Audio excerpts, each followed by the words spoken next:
But so they're going to release the first song in like the end of this month. So that's a real quick turnaround. Nice. Yeah. So what's this one like? You got a title? It's called A Hand-Carved Garden Tool. And a lot of it was there's kind of a theme. The painter Miro, you know. French? I have a Spanish. Okay. I don't know. It's like the Grateful Dead of painters.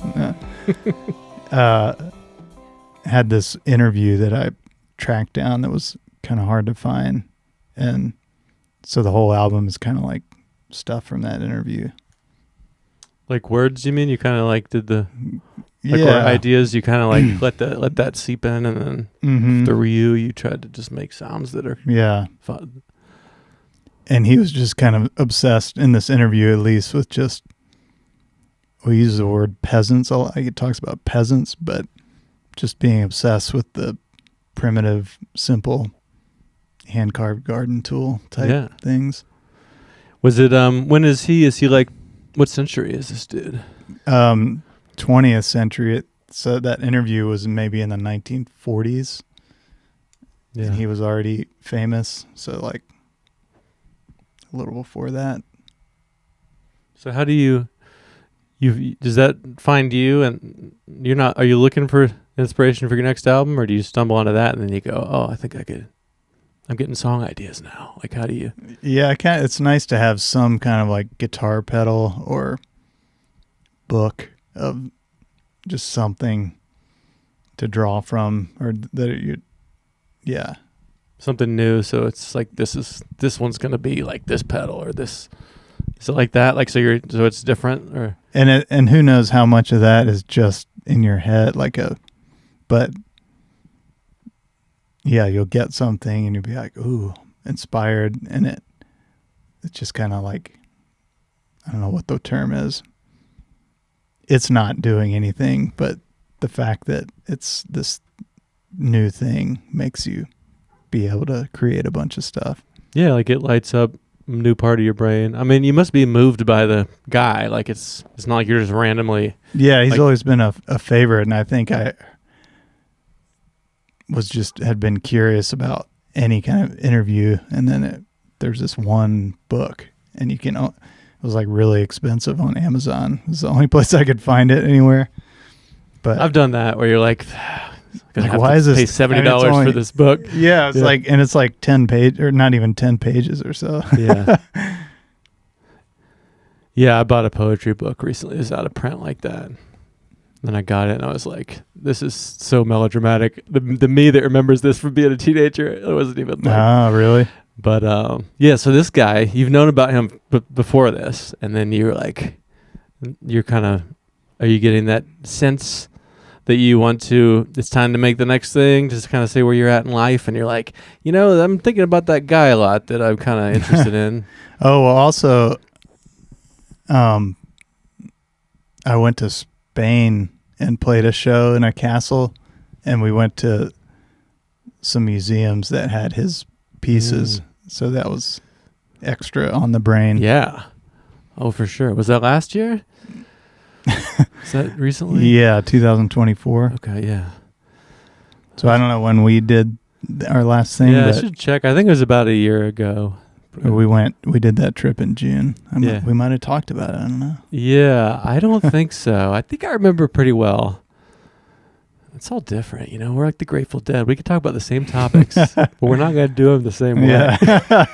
We're going to switch the order up.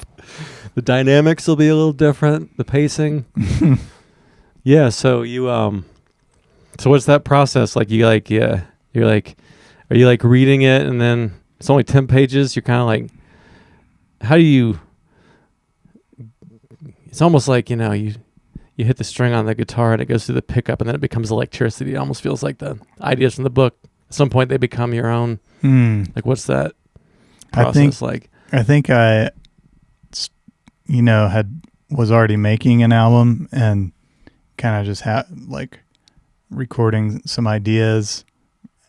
Like a few songs are starting. I'm like, oh man, that's probably going to be an album. And then had that book and I had started to read it and it was so good. Like everything he was saying, I was just like shaken by, and I actually didn't read anymore because I was like, I need to really sit with this and kind of like write down.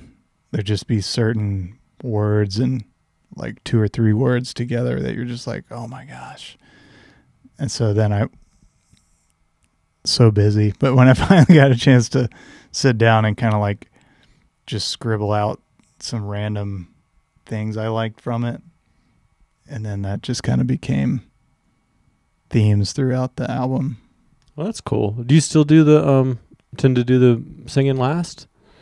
Like, I think lyrics. Yeah, like I think when we talked 10 years ago, you were saying, I think at that time you were kind of doing the whole song, it sounded like, and then at the end you'd be like, well, now I gotta like think up some words and melodies. You still doing it that way, or is it kind of like, I feel like now that there's iPhone voice memo, you'll just be doing something and have this melody, and you're like, oh wait, that's new, that's something new, and then you just record, and sometimes you'll have like a beat for it in your mind or whatever. But I think I've gotten better more proficient at that, where you can like make a 10-second voice memo and it's like, that's what the song, and then I just try to make it so simple, like just the idea, and that's it. You mean for the voice memo or for the end song? For the end song. Yeah. Yeah. Is that sort of what that guy's ideas are about? Is like the primitivism? Primitivism? I don't know what the word is, but just like simple prism. Just yank some more syllables out. Yeah. Not really. He's not super primitive. But like when you were reading, when you're reading stuff and you're like, oh, that's like, I have a lot of feeling from that. Is it like just abstract language choices, or is he talking about topical things that you? I think it's just things that we humans find hard to put into words, like just seeing some scene in nature where you're just like, or colors and shapes reacting with each other, that you're just like, oh, that's it. Yeah, that's the real intangible, unnameable stuff. Yeah. Yeah. And that's kind of, do you feel like that's sort of like with music, you're kind of you want the song to kind of hint at that same sort of I think magical? So. I think like in the early songs I'd write, you'd have like an idea, and then you'd want there to be a bunch of ideas in the song, and to never have, but now I'm like, I want it to be so simple, and it's the same kind of thing. Like we were talking about people not noticing mistakes, but I think people also, you don't really notice, I don't know, when all these things get packed in, it just kind of glaze over, or I glaze over more now. You get saturated. Yeah. And I think you just overthink music in general. And if you can just grab those ideas that come from nowhere, where it's like there's no human thought in it yet, and just leave it in that pure form where it's not ever been like thought over in your brain at all. No, it totally makes sense. Like it's almost like what the way I think about that is like at some point my ego might start creeping in and being like, oh, I'm going to show how smart I am, or how many cool licks I can do. And then at that point you're just kind of, it's for you. It's not actually, the idea's getting like more convoluted. It's a really weird thing. And even just recording it, period, probably dilutes it somewhat. Right. Because you are trying to capture it. Yeah. As soon as you start actually putting things, seeing the waveforms, you're already kind of like, it's you're trying to trap. You're screwed. Yeah, right.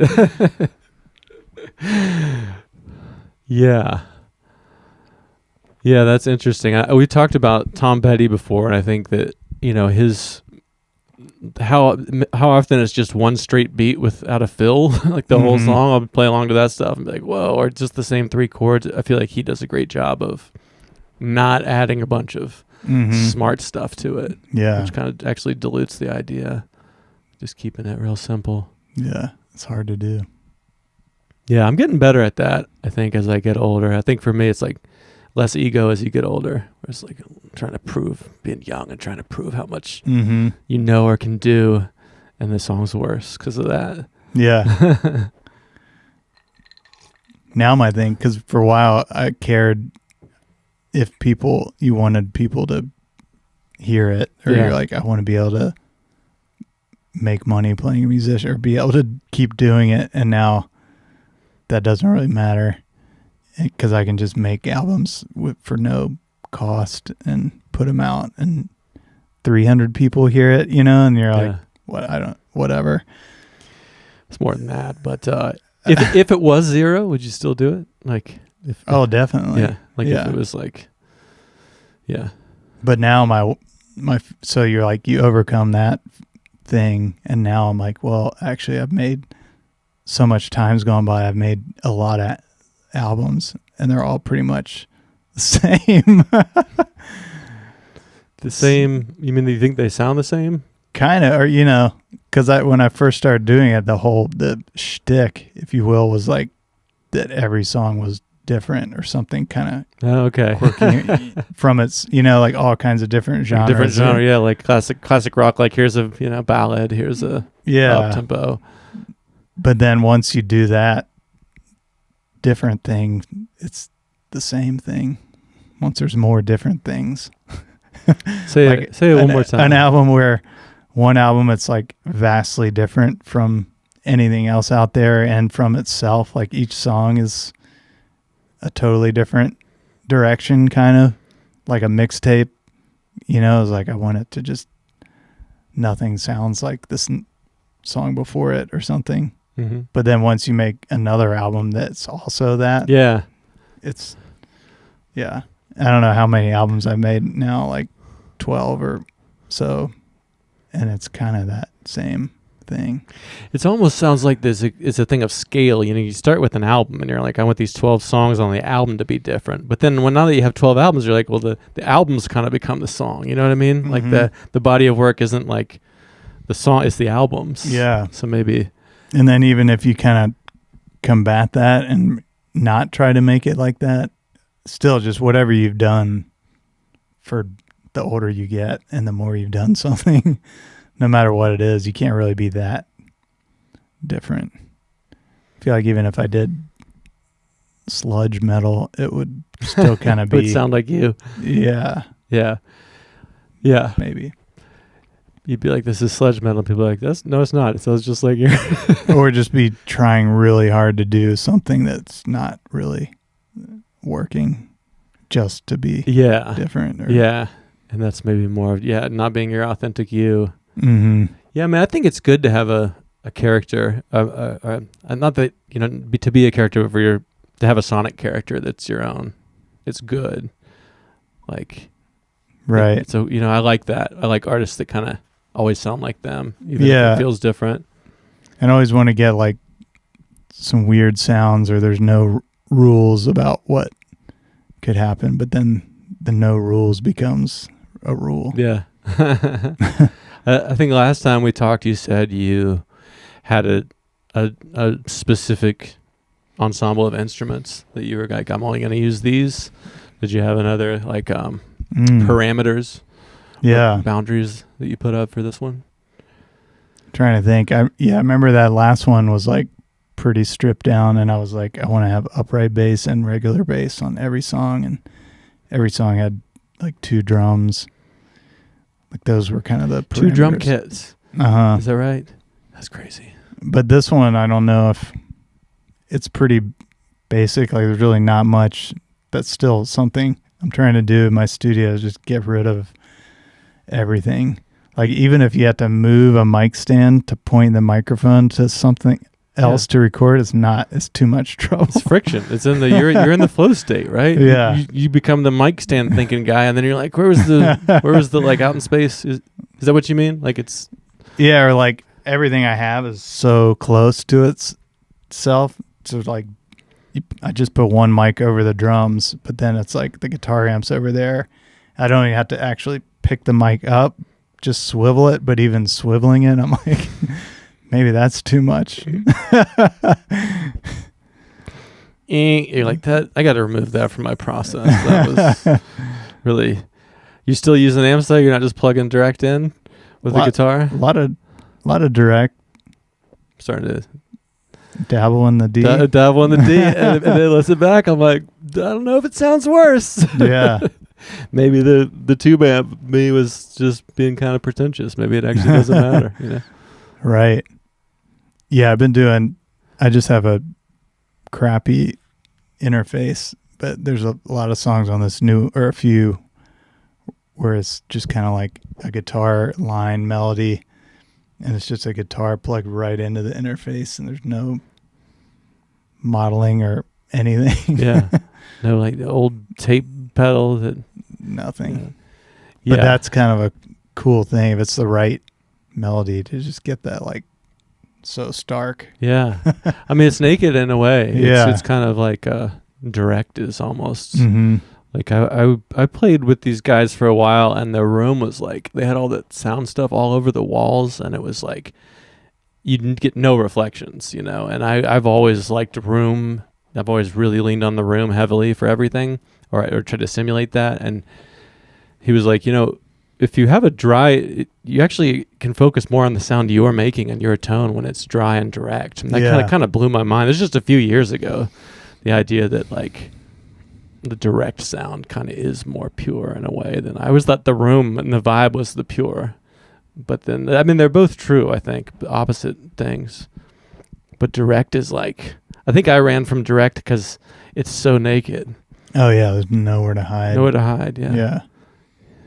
I know, I spent so many decades, like you're saying about like room, like gotta get the most room you're obsessed with. It's weird. I guess that's just getting older maybe.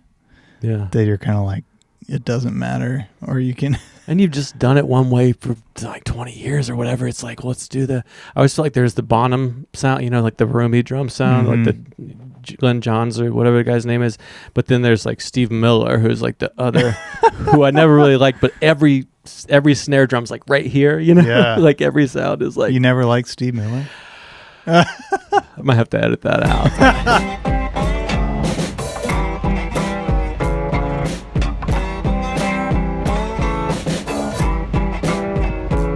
Do you always wrangle them into an out? Do you have like songs that you never put out that are half finished, or?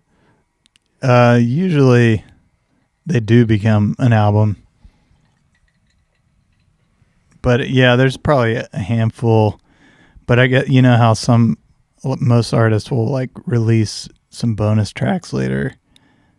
But I don't really have anything like that because I feel like anything that didn't make the album, then I just don't finish it ever. So I don't have like finished songs. Like B-sides or outtakes or... Right. Yeah. There's actually on this album, I was like, man, I think I have like 10 songs. That's enough. And then I would like make up something else and be like, oh, that's got to go on there. And then another one, like, that's got to go on there. And then I had 14. But then I had this 15th one that I thought was so good, but I just couldn't crack the code on it and come up with the right lyrics or melody to sing. But like as an instrumental, it's pretty great. And I was so excited about that. And I was like, this is like the hit. And then I just messed with it for weeks after everything else was done and chiseling away. And then finally I was like, all right, it's done. And I'm just going to forget about it. So yeah, just poor song out there. It's like it was just the singing and melody part that was like, it's kind of like it's like you could tell that it's at this level where it could be phenomenal, but like the melody that everything I came up with was kind of like, oh, that's fine. But there's that like magic thing. Yeah. And I just kept working on it and never got it. I wonder if that could be something that could be put out as a single later. It's like, don't delete the files, just keep them. Mm-hmm. Or, just a bonus instrumental track. Like, yeah, people are into the meta now. It's like you get the box set later and it's got something on that, like that on it. Like, I mean, it's kind of just what you just said is actually a really cool story. It's like the song I kind of felt like could be the best, but it was not to be at that time. It's kind of a cool story for like the bar is too high on it, and I just can't. I'm not of that caliber to be able to make. Yeah. I got like a little sliver of the high caliber thing. Yeah, I mean, you could always toss it to somebody, but then you got to be like unattached to whatever comes back on it. Yeah. You know? Somebody's like, I think I did make it, genius. And you're like, how do I tell this person that they... I know. I feel like that's similar thing has happened before where you're like, I'm not a good singer. I'm not a good lyricist. I give it somebody be like, you're good at that. Like sing on it. And then it comes back and it's like something that's like, I imagine you know that all too well as someone that continues to do it all yourself. You know how horribly awry that can go when you have the intentions of being like, maybe with our ideas combined, it'll be twice as good or more. It's like a third as good somehow. Yeah. It's weird. Yeah, that's Rick Rubin fascinates me, and I've heard him say like when he gets together with the band and they start doing stuff that they keep going until something like that happens, because if you stop while you're still cranking out, it's like that one was good, that one's even better, this one's even better, well, we got 20 songs. You should keep going until something like that happens, because you never know, there might have been an even better one left, but that when you get that one you can't crack or the energy dies, that's when you know you're done. I guess so. Yeah, I mean, I hate to see that guy fall off the car or whatever, but you saying Rick Rubin, they makes bands do things just a ton of takes until it noticeably starts to get worse, because then if it just keeps being good, there could be this, you could stop and then through the next door there could have been this explosion of like even more, which kind of just always stuck with me, because it's kind of like, I don't know, we got 12 awesome songs, but then the 13th one that you didn't do is like the one, you know? But it sounds like you gave that one its due. After I gave up on it and submitted, like, it's not going to be there. Like maybe a week ago, I went in the studio and I was like, I'm just going to like randomly attack this thing. And I kind of got some good ideas on it, but I'm still it's just weird. It's not going to happen, I don't think. What about just like chopping off part of it and making it like a weird, like a instrumental or something? Like, I mean, it could be, but it's just so basic already that it doesn't really go anywhere.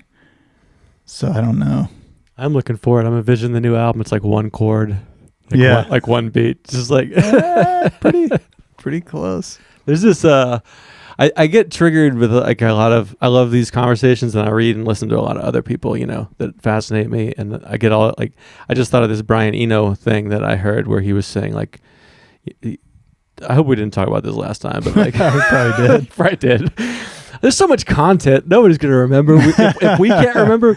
But he was saying like when he kind of came up with his concept for ambient music, he was lying in bed. I think he'd been sick or injured, so he spent a lot of time in bed, and he was just lying there. Like the door was open, so you could hear a rain falling, and there's like little birds and stuff. And he was like, it occurred to me that I'm allowed to have my own experience beside the sounds, because they're so minimal and they just keep going, that the music I'd been doing up to this point was like, it was almost like an ego, like a hero's journey. There's a person that's like, I did this and then I fell in love, and it's like a movie. Whereas with the more minimal ambient stuff, it can almost unlock your own, you can exist beside it in a way that is really interesting. With ambient music? Yeah. And I mean, what you're saying about like minimal and one chord and stuff like that, it can almost like, it reminded me of that, almost like you can kind of, it can be more of like the soundtrack to the listener's life, and they can have their own, I don't know if that was a coherent thought or not, but I know what you're saying. Yeah. I think it was a coherent thought. Nice. I mean, do you listen to, what are you listening to? Like, do you go for like experimental and ambient stuff, or you tend to like songs? I know we've talked about like the Strokes and Tom Petty and stuff like in the past. I mean, do you tend to listen to like the the songs with the choruses, or do you kind of get? I definitely used to, but I don't know, like kind of like you're saying, everything, there's so much now and everything is everything, and I don't have any time. Really, there's an Italian film composer, Piero Piccioni, that was my number one Spotify listen last year. Yeah. He's just like through the decades, 70s, I don't know when he stopped, but just like putting those on, which is kind of ambient. Yeah.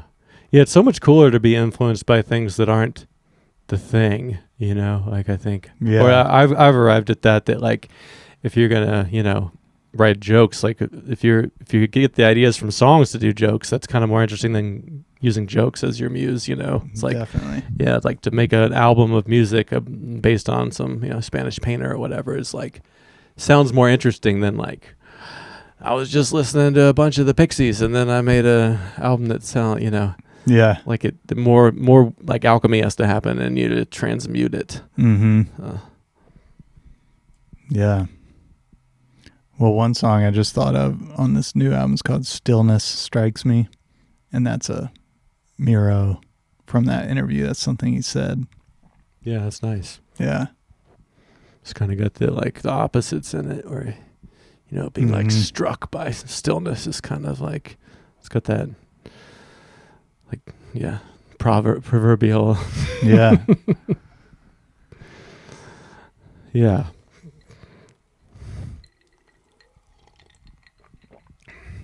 This is going to be a good episode. This is where we're doing it.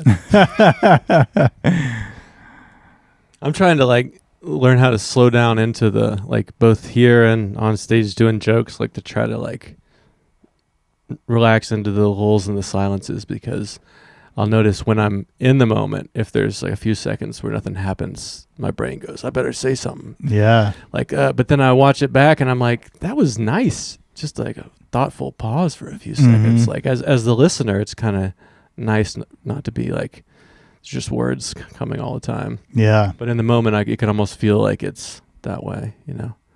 And it kind of goes along with that feeling of, I feel like time itself is faster now. I mean, because of age or culture or both? Both, and just how I'm sure your kids watch YouTube and like the YouTube people where it's just like, there's no breath or pause. So yeah, anytime you can pause and like get out of that river current for just a second, you know, I think that's a beautiful thing. Yeah. That like there can't be too much of that now because everything is so fast.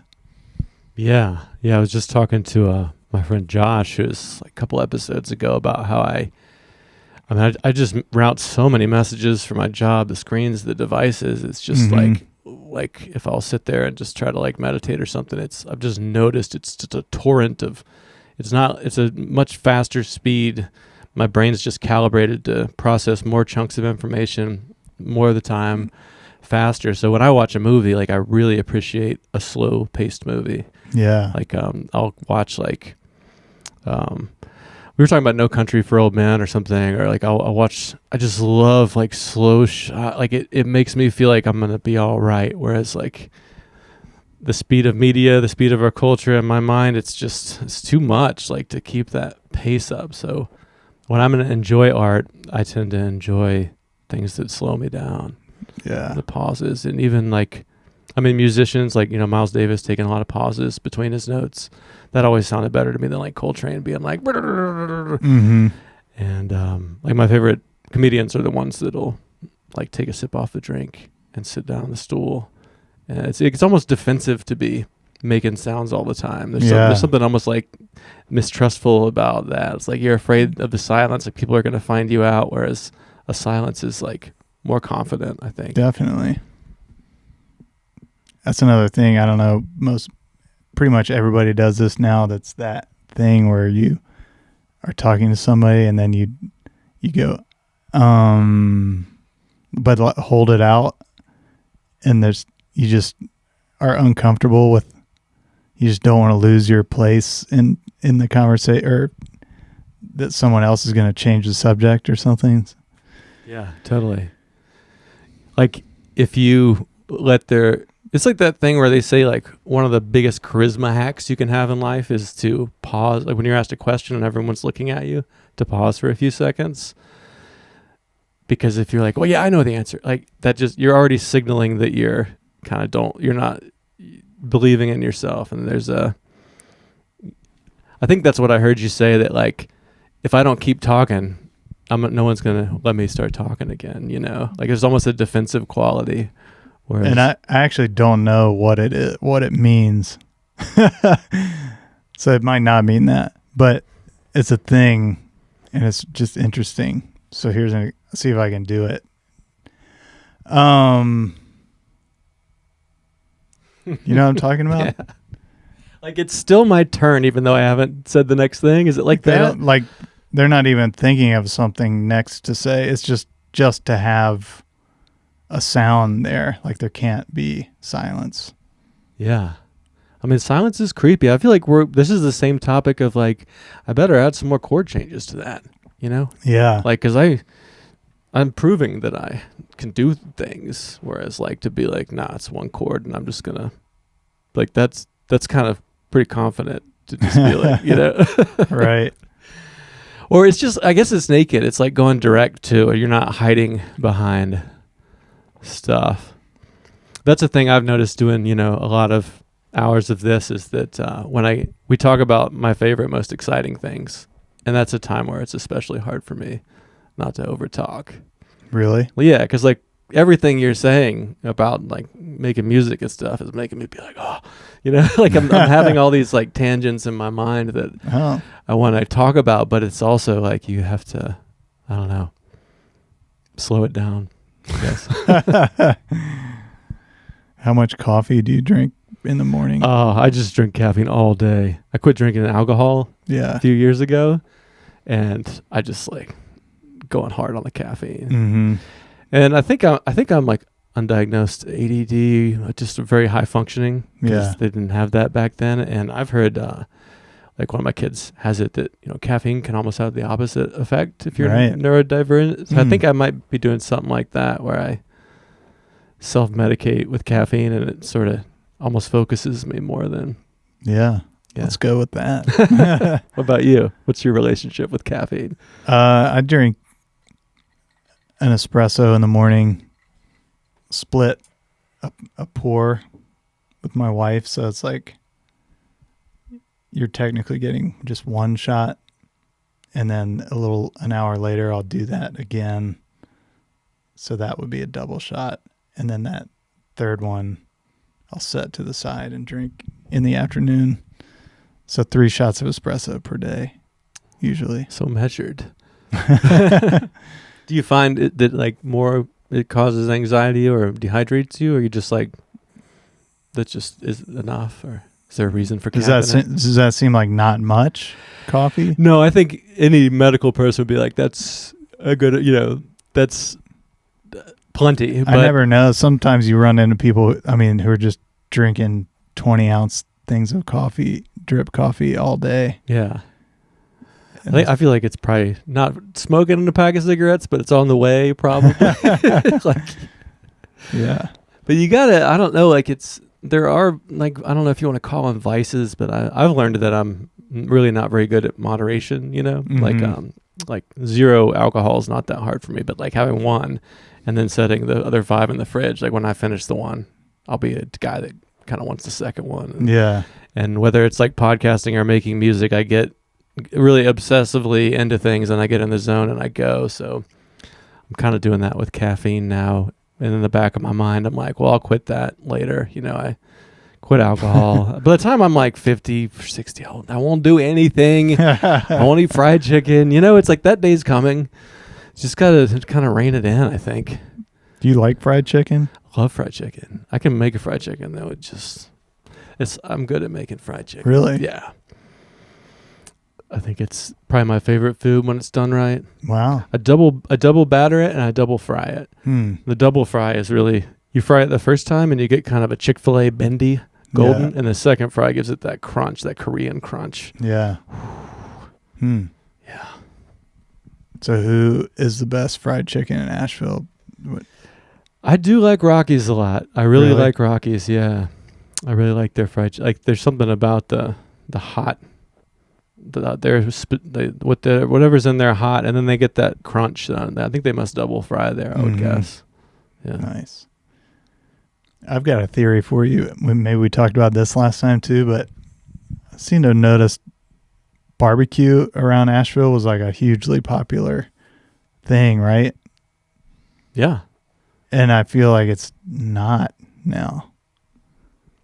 Yeah, Buxton is gone. I think it's one by one, they're kind of, places are going away and like no one's really freaking out about it or talking about it. No one's even noticing that it's dying out. Got any theories on that? I mean, that does sound kind of true, that like maybe the peak of the, this reminds me of, we talked about like culturally last time, how if you're not going to be there, you don't even respond. You just kind of don't respond to people now. Does that make sense? Like if somebody texts you something and you're not going to go, you just don't reply. Culturally, that's kind of more acceptable.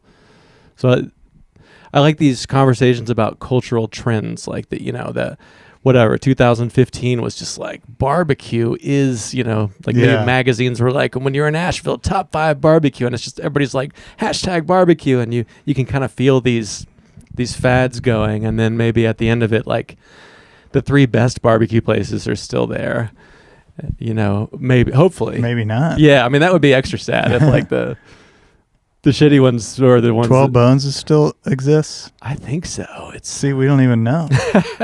Yeah, that's true. I think it was down on Sweeten Creek a few years ago. No, that's not there. I is it not? Drove by there today, actually. Was 12 Bones gone? But then there was the original one, the River Arts District, but then that one moved. Yeah, that one moved a long time ago. That was like, if it stayed there, I would know, because that was like, I'm not trying to drive down to South Asheville. I don't like to hate on things, but can we agree that needs to traffic, be hated on? Yeah. It's the worst direction. West Asheville's getting there. Yeah. Yeah, people are like, the east side doesn't have any good restaurants, and I'm like, well, we better keep it that way, because you can just drive out to Black Mountain and back pretty easily at rush hour, because everyone's not coming out here. We just have like a Dollar General and a Bojangles. And what's that French restaurant? Is that still there? Rendezvous. Is it good? Oh, yeah. Yes and yes. It's, Bouchon downtown.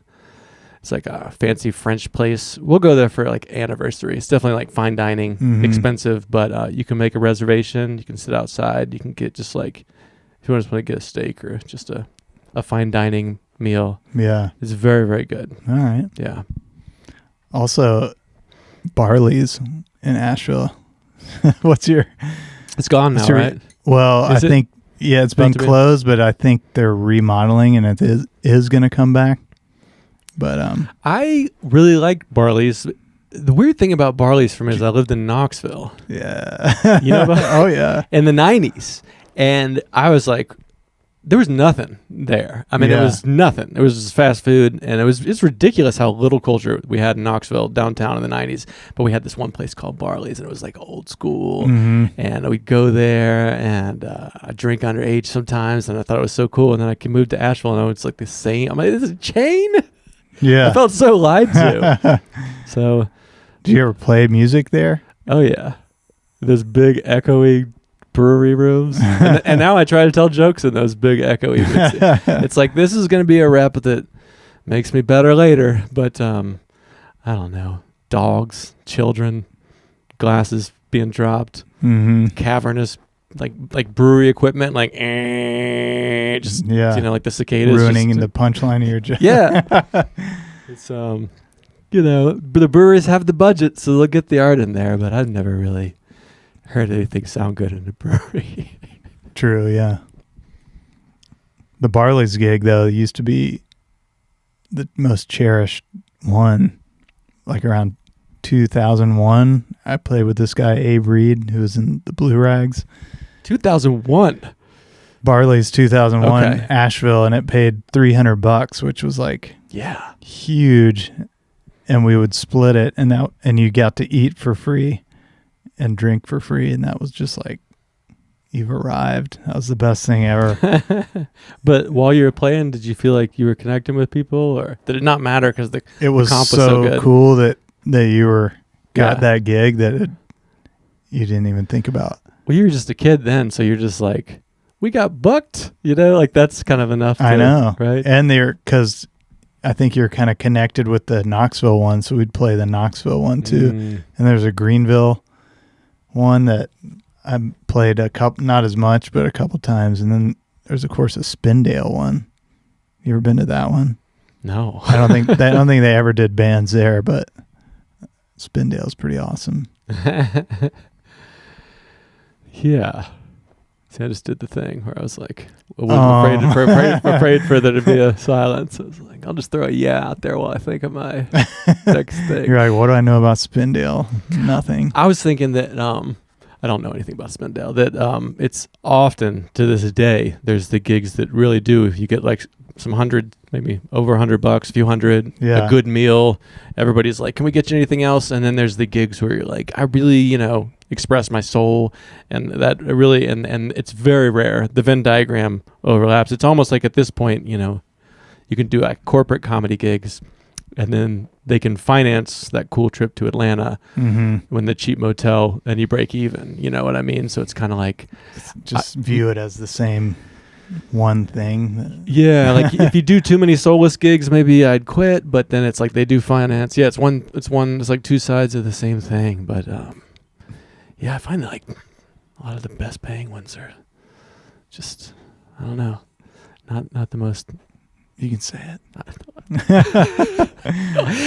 The words that were coming to my mind were like artistically satisfying. I was running the options and they were all so pretentious sounding. Yeah. Like as an artist, anything that sounds that way. I listen back and I go, kind of related to those bad gigs. There's a song on my new album called History's Saddest Loadout. Loadout. Oh yeah. Like after a show. Well, it's a song about a time there was a gig in Charlotte at this giant venue. It was Floating Action, 2 other bands. And it was a way bigger room than we should have been booked at. I don't know how it happened, but 3 bands, we all loaded all our stuff in, sound checked, stepped off, and like the owner came up to us and he's like, "Guys, ticket sales are low. I got all this staff here. I think it's better if we just send them home." So like we didn't even get to play. And we just had to load our stuff right back out after setting it up. Yeah. And that was History's Saddest That Loadout. is you loaded out and you didn't even play. Yeah. It's like, why are we loading out when we didn't even use any of this equipment in the place? Yeah. Yeah, that's bad. I don't think I've ever done that. I don't think I've ever carried it all in. Carrying it all in. That's why I'm just like, come to the shed and we'll make it in here and then we'll just do what we do. It's already, the equipment is in here, And with comedy, you just literally hold one of these and then you leave. Like, Yeah. the loading in and out is a young person's game. But scheduling practices with other artists, loading in and loading out. You're talking about how you don't have time. Like, those are the big sinkholes of your time. I had this idea maybe in like pandemic era where people talked about the inefficiency of bands touring, how it was like, there'd be bands like, we're trying to not put out emissions or whatever, the tour bus, like cutting down. And I guess that was during the pandemic. Anyway, my idea is that there would be this time where we just had a drum kit, keyboards, amps at every venue. Yeah. And then you didn't even have to have a tour bus. Yeah. Your emissions could be way lower. Everybody just travels and uses the gear that's in a venue. Yeah. Like if we were forced to do that, I think it wouldn't be that bad. Everybody's got their guitars that they like to use and stuff. But if it were like the government or something, it was like you're either not going to play shows or it's going to be this way, I think it'd be fine. Yeah. I think it'd be groundbreaking. Yeah, I mean, there might even, on the other side of that initial discomfort, there might be like, whoa, I never thought about tuning my drums that way, or even that guitar was so ugly that I never would have picked it up, but I had to, and then I came up with this different way of playing. Or at least like people's 18-wheelers with just the stage stuff.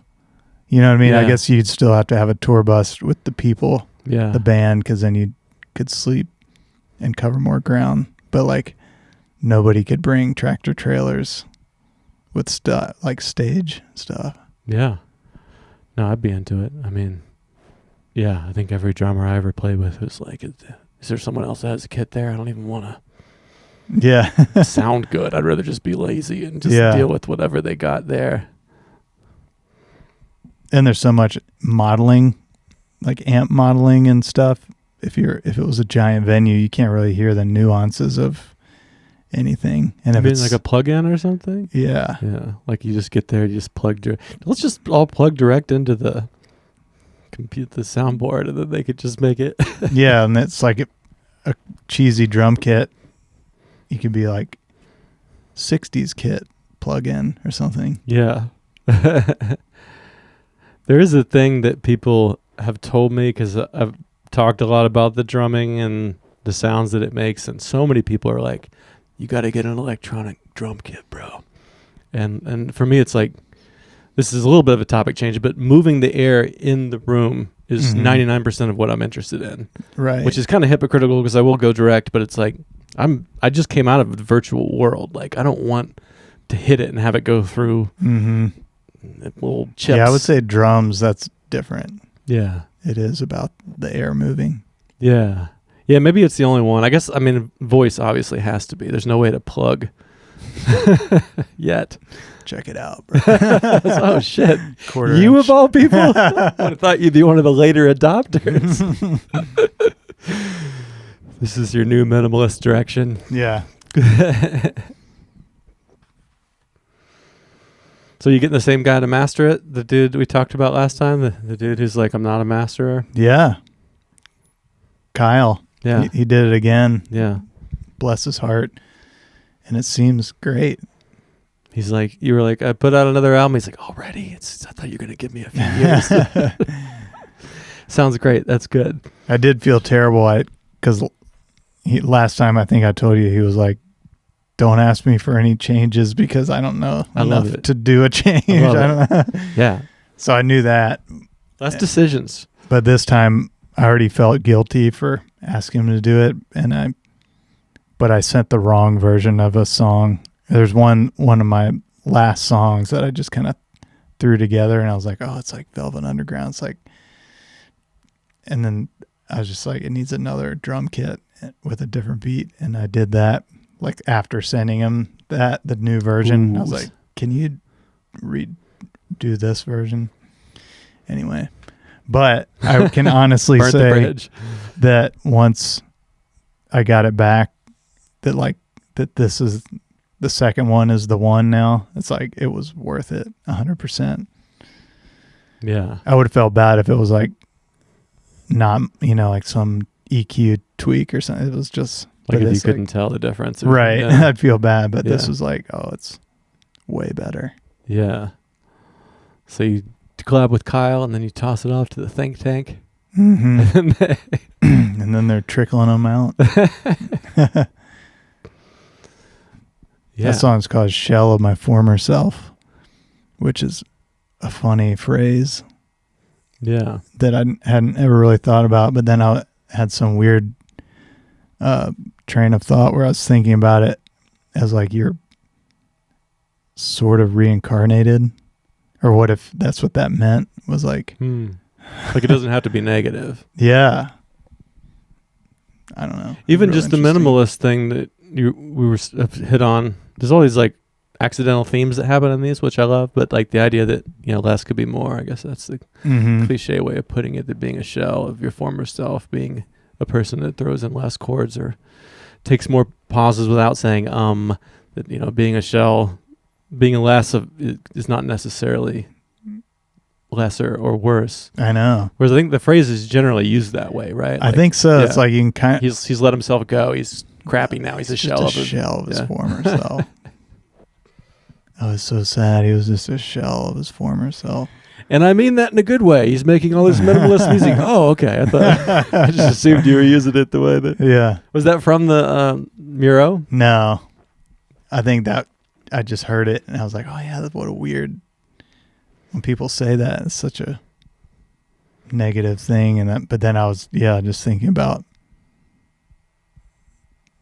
understanding religion and eternity, and like when you get older and then it's like you're a shell of your former self, but maybe you're like half reincarnated already.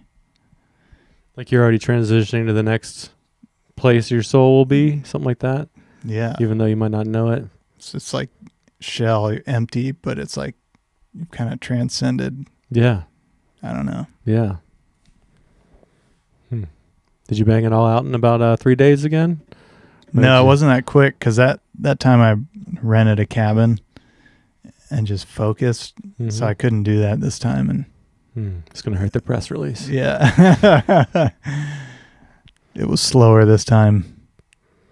Little like 5-minute chunks of like run down the studio, record something, and then you got to leave. That would drive me crazy because I can't unclench my mind from like even at my job. Sometimes I'll have a problem I don't solve for like weeks, and it's like so hard for me not to be like chewing on it at dinner or in my dreams.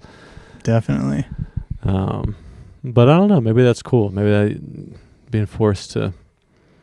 I assume you wouldn't choose to do it that way. You like to kind of just fully immerse yourself in an album until you're done. I guess so, but that's maybe part of like the minimalist thing where you're like whatever obstacle beats you down and keeps you like maybe just kind of go with that, Yeah, like that's part of the muse. That's part of so like I'm not mad at only being able to like keep getting interrupted. It's just like just see where that takes you.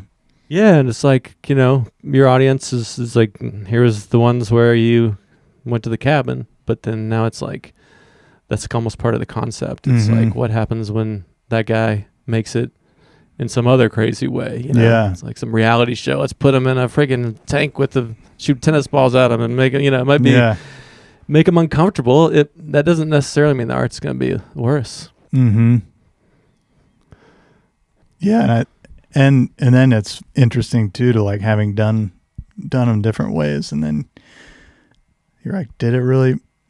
Is it any different? Yeah, it's probably not. Probably not. I think there's mistakes that the band members know of, but the audience is like, for you it's one thing, but then for everybody else it's just like, oh, it's just your sound. And I mean, do you ever read an interview with an artist or something and you've already gotten familiar with the album, and then you read Keith Richards talk about it, and he says basically the opposite of everything that you assumed to be true and felt within you about it?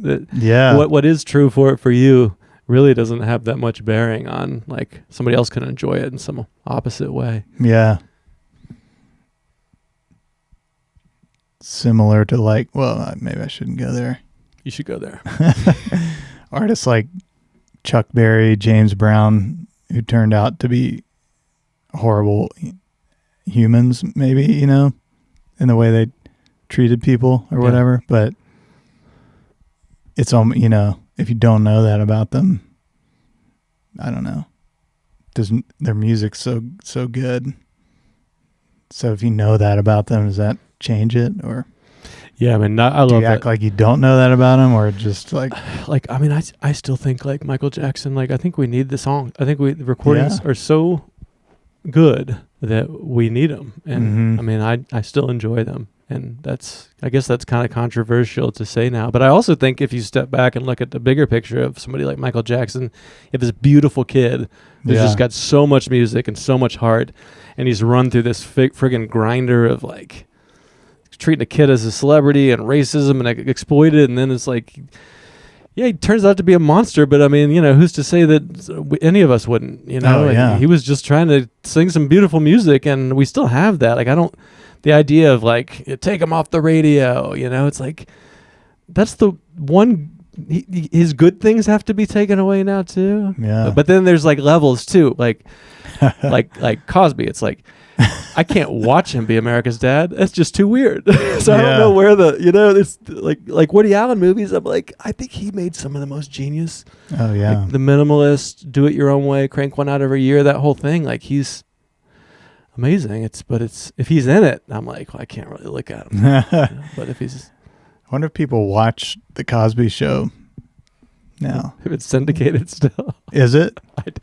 I mean, that's a good question. Like, I think he was on the road pretty recently. I don't know, that maybe in the last 10 years, but yeah, it's so complicated. I mean, like, so many of the people that have done amazing things did horrible things that we just didn't know about. Now you kind of find out about it more. Right. We're all human. Yeah. But I mean, I think like, if you're just the worst person and you just do so many horrible things and you're just an asshole and you're just ruining people's lives, and then you go and you do this one beautiful art thing every once in a while, like let them have that. You gotta take, like, they're already like a piece of shit. Like, you can't let them just be like, you know what I mean? Like, that's the one good thing they did. It almost seems, I think anybody that's probably that much of a jerk is also probably suffering. I don't think you live a good, happy life. And I mean, I don't really know exactly what Chuck Berry and James Brown did other than just run bands. I think there's some video of Keith Richards trying to make a Chuck Berry album. Oh yeah. And he's like yelling at him about how he's got to pay him to use his amp. He's like, dude, I'm just trying to like help you have a comeback. And he's being real mean to him. But you think about what Chuck Berry must have gone through inventing rock and roll and just being like, just treated like crap. Like, who's to say that we wouldn't all become assholes? Yeah.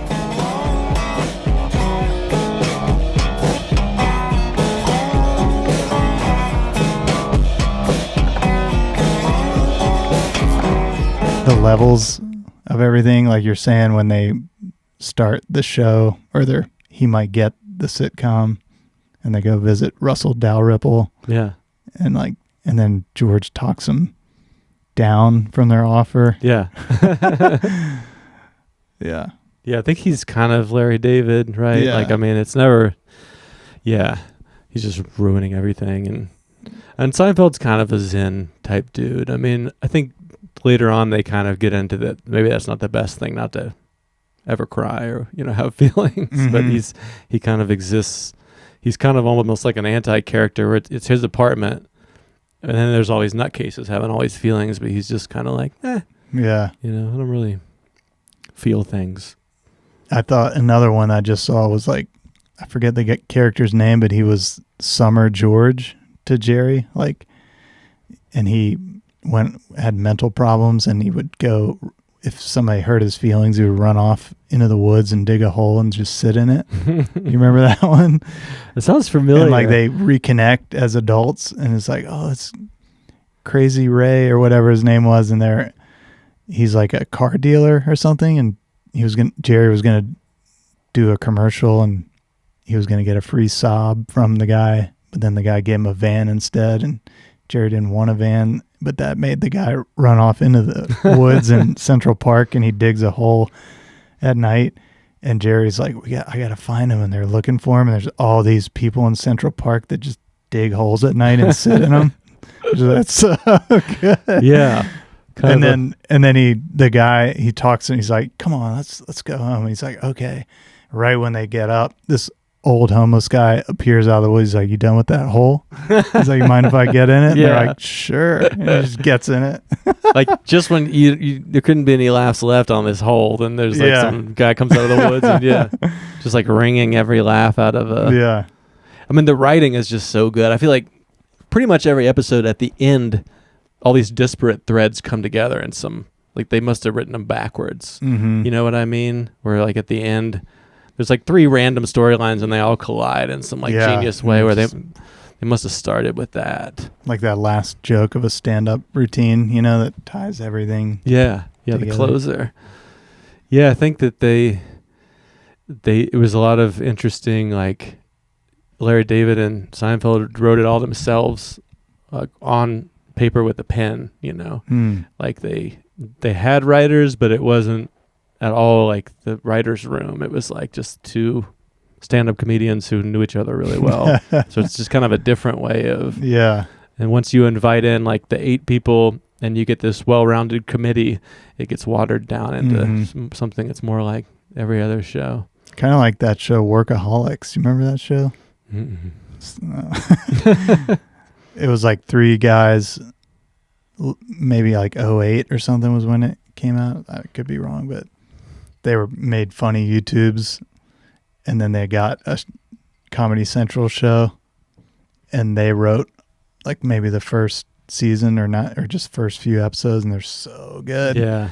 And then there's like, they're not good after that. And, and then there's like, that's when they got new writers, you know? Yeah. I love that story because it validates me making art in a very cheap, low overhead audience way. It's like, if everything took off and we got a whole production company, and it would get worse, It's good that it's the pure, unpolished. You're saying that's what you tell yourself? Like, yeah.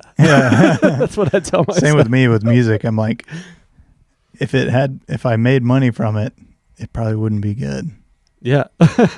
And that's my taste is other things that are like that, but I don't know if it's because that really is my taste or because I'm just trying to validate my monetary failures. I want to know. Yeah. I mean, I don't even think there's really a truth there anyway. It's just, I mean, what do you get out of doing like the albums? Is it during it that is, or is it before it? Is it after? Is there a time that you're like, this is the reason I do it? I guess during is so gratifying that you're like, this is the coolest, like to kind of have an idea and to kind of get it, create. Really, we just want to create something. But yeah, it's not for anything. And it's just kind of, I'm fascinated with why do these ideas come from somewhere, and you can like shape it a little bit and put it out there. So weird. Do you have any theories on where it does come from or how that works? No, but I mean, it's magic. Yeah. And it's like the fact that no one really understands it is probably why you should keep making it. You know what I mean? It's just kind of like, what is this weird thing that seems to benefit mankind, Yeah. And we don't understand it, but we need it and like it, and it helps us. Yeah. So probably just keep doing it and don't even worry about really understanding it. Yeah, I mean, a lot of the creation stories or God stuff, there's a lot of creation involved. So I mean, I feel like there's some version of that happening where in some small way, as a person, you kind of can wrangle together some magic in the way that the religious stories tell of these big things. Like it's almost like there's something, almost like, I don't know. I don't want to say godlike because that sounds like egotistical. There's something like that where like being the, God is the creator, or like the creator, something about being able to create is maybe what makes people different than animals.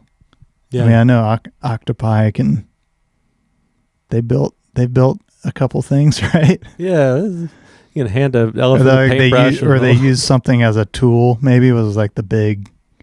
Yeah. But other than that, animals don't really create music or build like they build their own houses, which are amazing, like a bird nest or something. But yeah, but that's kind of like just they don't build something that they don't need.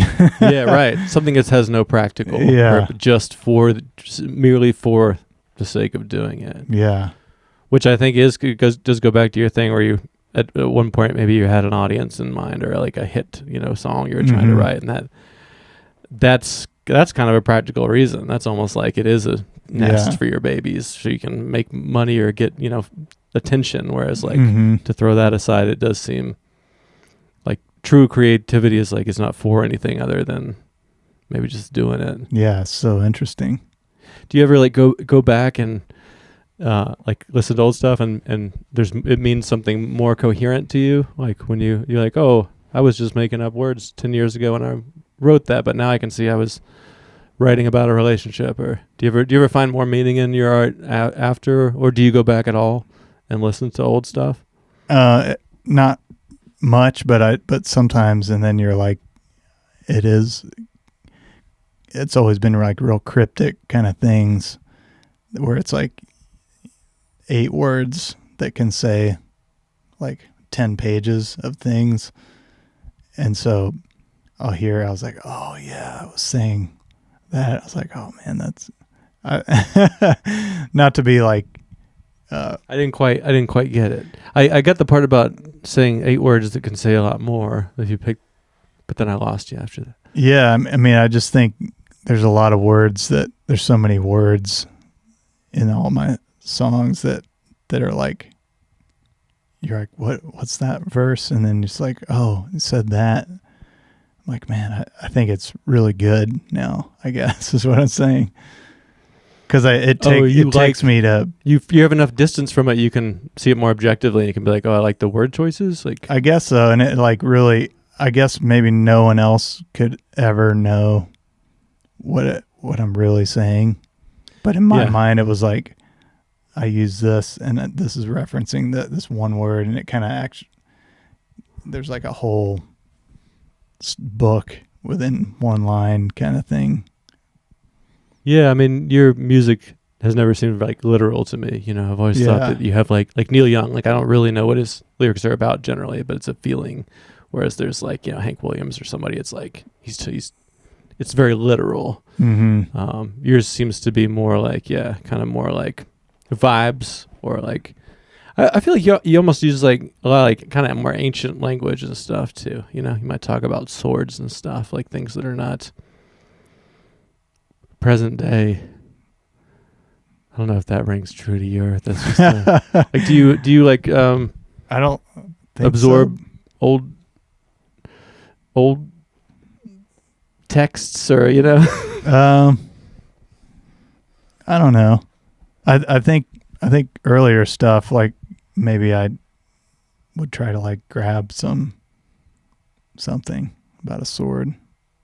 Always about a sword. No, I'm just kidding. Gotta get that sword line. Yeah, swordcore. That's my genre. I bet that is a thing. It sounds too good not to be. Yeah. Google swordcore. Almost rhymes. That's what that band was that where the guy yelled at the cello player that was talking about. Swordcore. He said sorry. Sorry. Yeah, but I mean, does it give you like a sense of satisfaction to have the body of work, or do you like that's kind of, it's not like you're just done with it. When you're done with it, you can still kind of be like that. I'm proud of that thing that I did before, or that I captured that time. Sometimes you'll be done with it for a while, especially since I gave up trying to be successful in 2014 or whatever. And then I just make them, and I don't even perform live, or I never even learn the songs like we were saying. Yeah. And then you'll make another one, and all of a sudden you've done albums where you've never even, you just kind of move on. That's how everyone does music now, though. I mean, it's kind of old school to even be like, we're gonna tour an album. Yeah. Or I mean, I guess there's still some niches out there, but I feel like who's even got real drums on a song anymore? That's like kind of a thing of the ancient past. My kids are like, sounds bad. I'm like, this is the Beatles. Like this sounds like lo-fi to them, because it's like right. Just one of them. One of my kids is like really into the modern production, which is interesting to have in the house. So she's kind of just like what is she like? The Hatchet Sisters. I don't know. Yeah, I mean, Taylor Swift is like the one that she likes, that I've gotten the most on board with.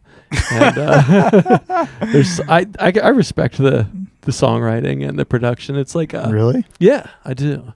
I think it's it's like a rom-com or something. It's like, this is a big budget Super Bowl Pixar, all the team of the let's make it sound perfect, and like that's culturally, she's Michael globally. Jackson. Yeah, she is doing that well. So when I listen to all the new pop stuff that like little girls listen to, like Taylor Swift sounds way better than all of the rest of it to me. Like, yeah.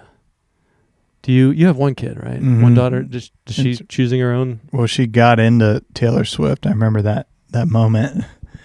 She comes home from a day camp or whatever. She's like, "You heard of Taylor Swift?" And then loves it for like 8 months, but definitely out of it now. She doesn't like it anymore.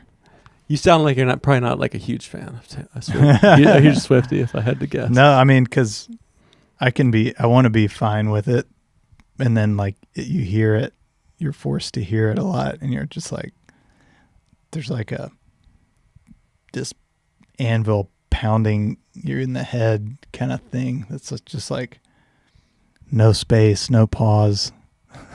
I mean, do you feel that way about like, I don't even know like anybody else knew, but like, but that sound, yeah, it's just the modern sound, like it's a Post Malone or somebody. I mean, it's like it's filled, like every bar is packed with, it's like a movie, like, whatever, like you're just talking about the minimal thing of your album, the number of ideas, like that might all be crammed into every bar, a movie's worth of. Yeah. You just kind of like, that's not your taste. It sounds like maybe. No. Yeah.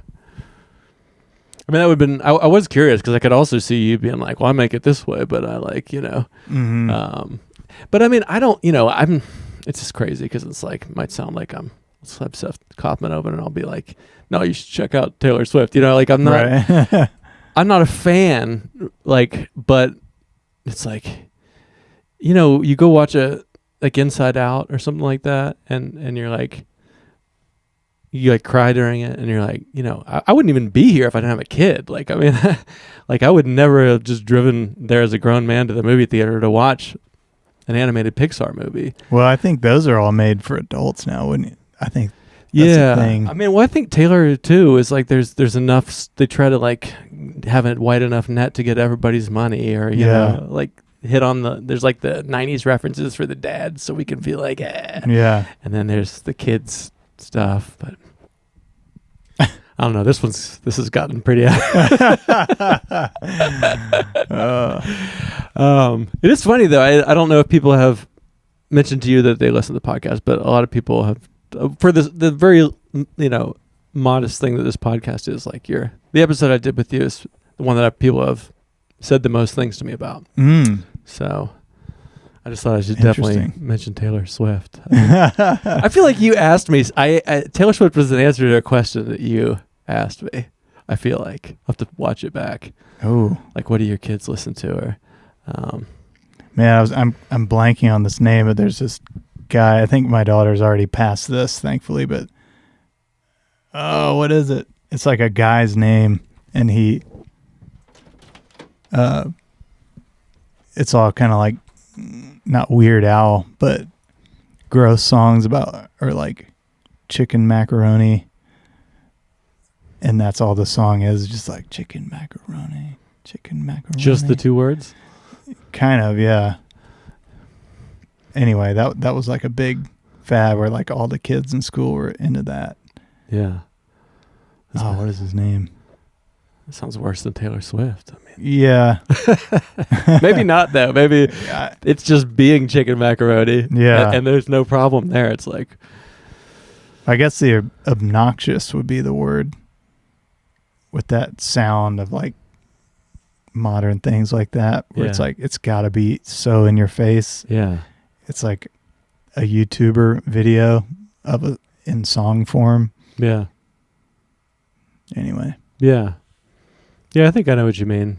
You're getting, it's just too much, like, yeah.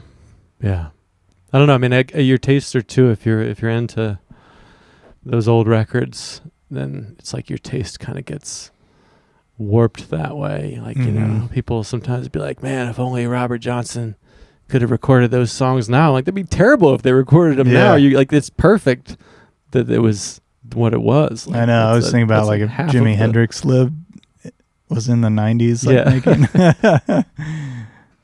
yeah. I think the first time I talked to you for the tape op thing, you said you were like loyal to the Stones. Even in the 80s, you're like, oh yeah, like their worst. Stand by that. Yeah, you're like. So that's kind of interesting that you could love. You know, is there other artists that you? I mean, do you feel like the '80s Stones albums are? Is it like you enjoy them in kind of the context of like this is kind of silly that they even tried this, or a little bit, but also I think they're good. And like, you know, Voodoo Lounge '93 or '94, like that one, so good.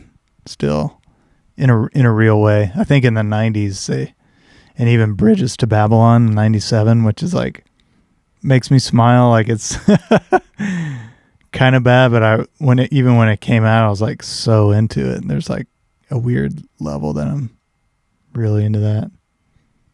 Yeah. It's loyalty. Maybe. Or maybe you just like all the sounds they make. Yeah. I've kind of noticed that I have not been, maybe I said loyalty because I feel like I'll kind of, with a lot of my favorite bands, I'll just kind of stop at the point where I move on. And then I sometimes feel bad that I don't, you know, like the band, they were playing at the Orange Peel, but then they'll come back and go to the Grey Eagle. And I feel like, oh man, maybe I'm responsible. Yeah, like I stopped when everybody else stopped. And they're like out there trying to do it, you know? Yeah. Like, you ever have guilt with your... Oh, so much.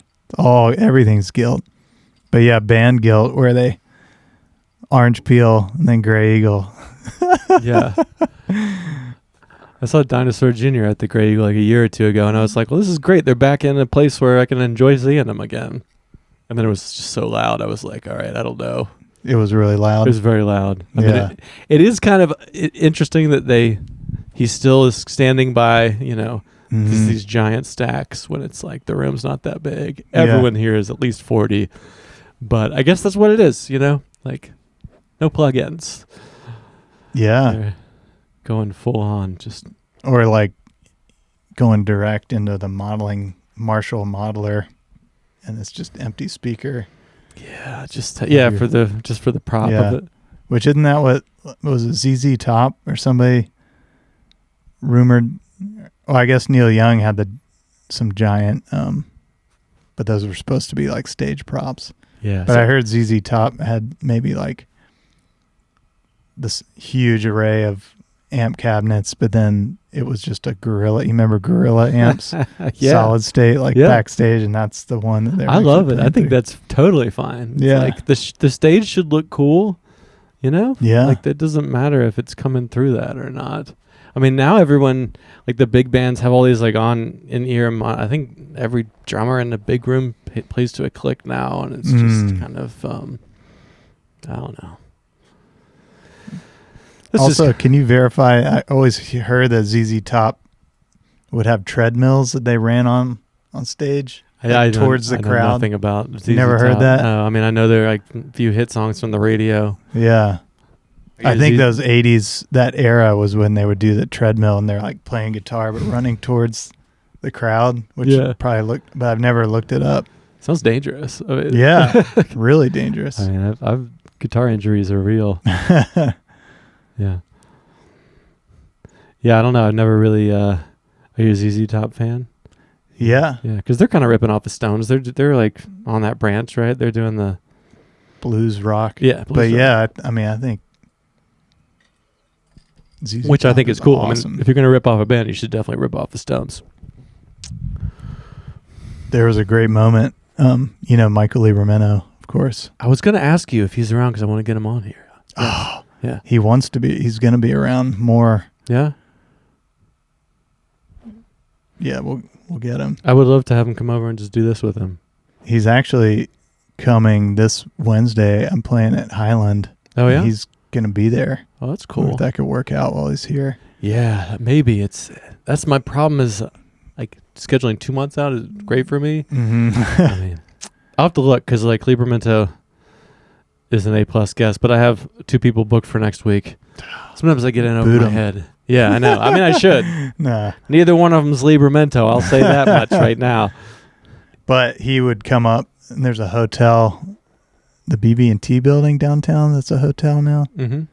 Would have him play music, like kind of background jazz things, and we call it. He and I would do it as a duo a couple times. Called ourselves Citrus Dust. Was the name of the band. Yeah, but it was one of them was during Christmas Jam, and we're just like playing in the lobby, and then what's his name? Billy Gibbons, the ZZ Top singer, was there. Yeah, and he like must have been staying in that hotel and like walked through the lobby, and I didn't see any. Michael saw it, and then apparently he like came back from the elevators and was like watching us for a minute, What's like going grooving, on, and then he like went back to the elevators, and then came back again and was like grooving to it again. and Michael was like, he knew that was the ZZ Top guy? Yeah, because Michael played with. Did he have like a? Yeah, he still has that. Well, that makes sense. I get it now. But I think Michael even did some gigs with him when he played with Grace Potter. Okay, that kind of rings a bell. Yeah, Michael's interesting because I was at school studying music at UNCA. I try to never admit that I studied music. I didn't know that. It's not a good thing. Good job not letting me know that. Thank you. Now. I let it slip. I'll be editing it out before I post it on the internet. But Libermento showed up. Like I must have been like 24. He's a few years younger than me, and he's just this left-handed kid that could play everything. And we were just all very excited to have him just in this small, jazz-driven university thing. And then he started playing with like all the different bands. And it's been very cool just watching him. Yeah, he was like that skinny little kid that played the guitar backwards. So even then, right when he showed up, people were like, "Wow, this guy's." Yeah, just the the musicality. It's just in all of his, whether he's doing music or not, and that rare like supportive energy. I know he does more than that, but he's like his ego and being able to, I think it's like in hindsight, it's much smarter to not try to be the front person earlier because you can learn more watching other people in that role and not trying to be like, we do my songs, Yeah. I look back and I'm like, he's a very, very wise young man, even in those days. Definitely. Do you guys still, I guess you're playing at Highland. Do you still? Yeah, I mean, he lives in Atlanta now. I didn't know that. So it's been forever. And then he was just touring so heavy with a bunch of different artists for years. So like there was a span where I didn't see him that much, but we always keep in touch. But then lately he's been wants to come up here a lot more and play with Floating Action and other people. So Coconut Cake is his band trying to get him up here more. Yeah, I wonder if he ever has a advanced schedule for that. Like, because right now I'm booking like July and August, ideally. But then sometimes like there's cancellations that could squeeze people in. But it's family and I got a full-time job and all that. It's hard to. So many cool gigs are like. There's a gig that you never would get offered, but it's 3 days from now, and the guy that did get offered it 6 months ago couldn't make it. So do you want to do it? And it's like, I have a family, I can't. Yeah. Last minute shit. You ever have to say no to things that you're like, oh. Yeah. And it's bad. Or like you'll have like nothing for a long time, and then you'll get 2 offers at the same time, and you say yes to the first one, but the second one is like far, far superior. But yeah. I don't know. And when that thing you said no to, that you knew you should have said yes, and then like a couple months later, you can see how it would have been so great. Yeah, the guy that did it's like, whatever you want your life to be is his life. Yeah. Well, should we call it? Probably so. We're coming up on 2 hours. I think we definitely did. Yeah. Edit it down to 5 minutes. Yeah, we'll get the good 5 minutes about Seinfeld.